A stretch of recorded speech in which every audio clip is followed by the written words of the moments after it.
Akka funee akka maltan kabajamtoota hordoftoota GMN irraa oduu galgala kanaaf qabanne dhiyaanne isinitti himaa oduu isinitti himuun kan isin waliin turu ani Lubee Girmaati. Hospitaalli Speeshaalaayizeeshinii Xuqur Ambassaa lammiilee 5,000 fi tajaajila yaala bilisaa kennuu eegale. Hospitaalli Speeshaalaayizeeshinii Xuqur Ambassaa guyyaa har'aa dabalatee guyyoota 3 walitti aansuudhaan kutaa magaalaa Booleetti namoota 5,000 fi tajaajila yaala bilisaa kennuu eegalee jira. Tajaajilli qorannoo duraa fi wal'aansa yeroo ammaa kennamaa jiru kun qaama tajaajila tola ooltummaa yeroo gannaa ta'uu isaatii jedhame. Bulchiinsi kutaa magaalaa Boolee dhaabbilee fayyaa dhuunfaa fi mootummaa biroo waliin ta'uudhaan sagantaa tola ooltummaa ganna kanaan jiraattota magaalattii 13,500 ol ta'aniif tajaajila yaala bilisaa kennuuf karoorfachuu beeksisee jira. Tajaajilli qorannoo duraa fi wal'aansa daa'immanii fi ga'eessotaaf kennamu kun qoricha waliigalaa niwurooloojikaalaa kaansarii gadameessaa fi harmaa akkasumas dhukkuba sukkaaraa dabalatee yaala adda addaa bilisaan kennaa jiraachuu ibsee jira. Tajaajilli awutoobisii guddina magaalaa Finfinnee gitu kennuudhaaf hojjechaa akka jiru dhaabbanni kun beeksise. Dhaabbanni tajaajila awutoobisii magaalaa Finfinnee tajaajila awutoobisii guddina magaalichaa gitu kennuudhaaf hojjechaa jiraachuu beeksisee jira. Finfinneetti guyyaatti lammiilee miliyoona 1 ol tajaajila geejjibaa awutoobisii argachaa jiraachuu kan dubbatan hojii raawwachiisaa olaanaa dhaabbata tajaajila awutoobisii magaalaa Finfinnee obbo Akaaluu Asaffaa hojiileen misooma magaalaa Finfinnee keessatti hojjetamaa jiru tajaajila siyaasaa kennuudhaaf kan dandeessise ta'uu dubbatanii jiru. Sosochii daldala halkanii magaalaa Finfinnee keessatti eegalamee fi tajaajilli awutoobisii geejjibaa si'ataan kennamaa jiraachuu obbo Akaaluun himanii jiru.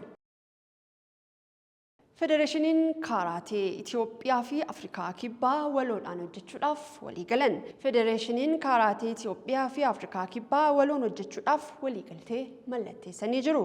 Pirezidaantiin Federeeshinii Kaaraatee Itoophiyaa Mulunee Goosaayee wayita kana jedhanitti walii galteen kun ogeeyyiin ispoortii Kaaraatee Itoophiyaa leenjii ogummaa akka argataniif gahee olaanaa qaba jedhanii jiru. Itoophiyaan dorgommiiwwan kaaraatee Afrikaa Kibbaatti gaggeeffaman irratti akka hirmaattuuf dorgommiiwwan gurguddoo akka qopheessituuf kan gargaaru ta'us dubbatanii jiru. Dhaabbanni Baawuzer Trading sirreeffamoota seeraaf leenjii carraa hojii uumuu kennuu eegale.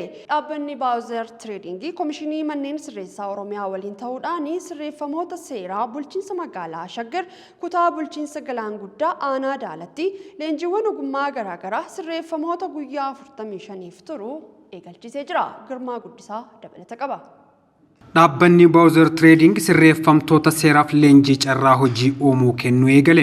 Dhaabbanni Baawuzer Trading Komishinii Manneen Sirreessaa Oromiyaa waliin ta'uun sirreeffamtoota seera bulchiinsa magaalaa Shaggar kutaa bulchiinsa Galaan Guddaa aanaa Daalatti leenjiiwwan ogummaa garaagaraa sirreeffamtoota guyyaa 45f turu eegalchise. Ergamni Komishinii Manneen Sirreessaa Oromiyaa inni jalqaba kabajaa fi eegumsa sirreeffamtootaaf kennuudha jechuun Komishinarri Komishinii Manneen Sirreessaa Mootummaa Naannoo Oromiyaa Shaafi Hussein himanii jiru. Inni jalqabaa nageenyaa fi eegumsa manneen sirreessaatii fi sirreeffamtoota seeraa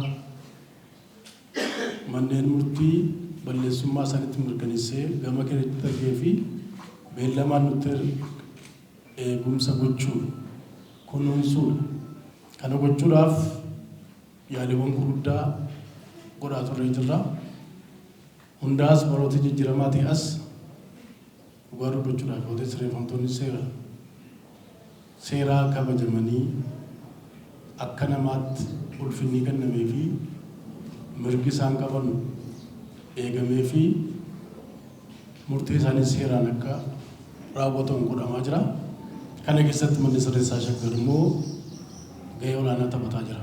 Akkasumas Komishinii Manneen Sirreessaa Oromiyaa sirreeffamtootaaf yakka uumuun cubbuu akka ta'e barnoota gaatee ni ilaalla jechuun Komishinarri Komishinii Manneen Sirreessaa Mootummaa Naannoo Oromiyaa Shaafii Hussein kan himan. Leenjiin barnoota idileetiin cinaatti leenjii ogummaa harkaa kanneen akka leenjii mukaa, sibiilaa, qonnaa, gogaa fi kanneen biroo ni kennina jechuun Komishinar Shaafiin kan dubbatan. Kan biraa barnoota idileen alaa barnoota geessisaa gocha xiyyeeffates manni kunis kennaa jira, bakkee biraattis kennamaa jira jechuudha.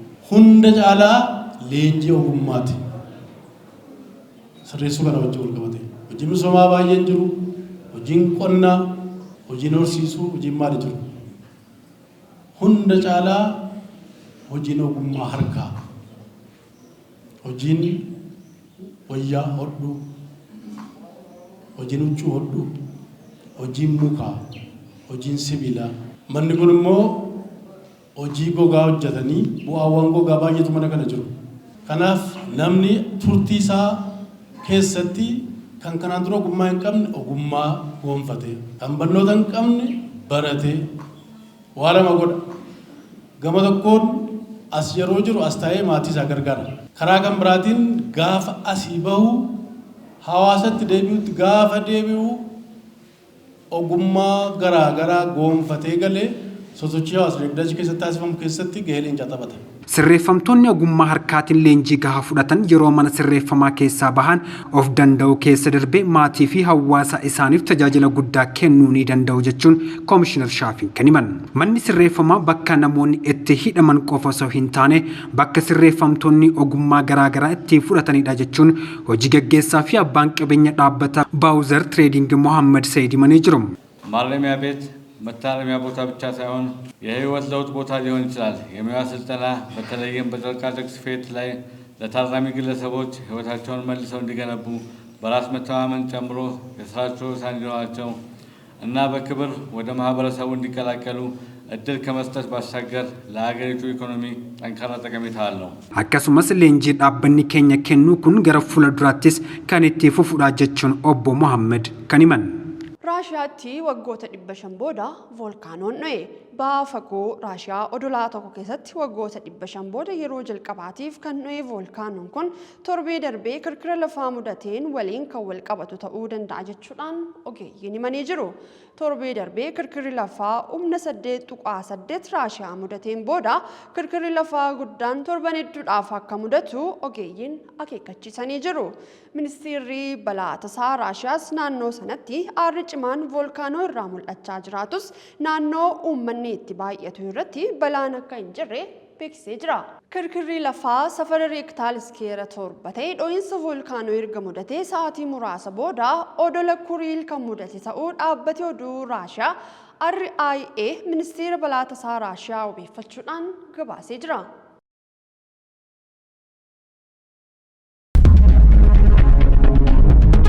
kabajamtoota daawwattoota keenyaa kan hordofaa turtan GMN irraa oduu galgala kanaaf qabannee dhiyaanne kana fakkaata. Yeroo gaariin waliin qabaatanii ulfaadhaa jechaa GMN irraa qophiilee nafanitti fufuu isaan waliin turtii gaarii qabaadhaa. Nagaan bulaa.